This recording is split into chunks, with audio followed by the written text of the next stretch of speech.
How to see headphone battery on Android? Hi everyone, welcome to the channel. In this quick tutorial video, I am Rose to guide you to see headphone battery on Android. So do watch the video till the end, and without any further ado, let's dive right into the video.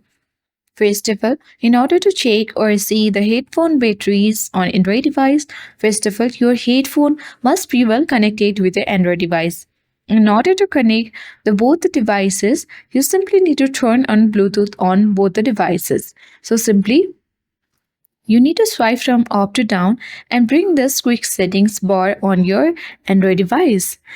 After that, tap on Bluetooth at top of the screen, and you need to tap and hold on Bluetooth, and a pop-up box will appear where you can see the list of the devices available here on the section.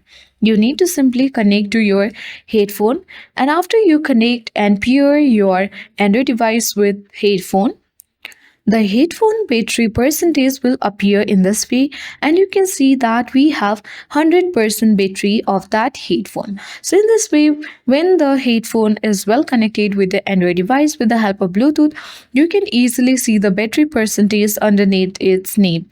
So I hope this video helped you. If you are new to our channel, hit the like button and subscribe for more tech and tips videos.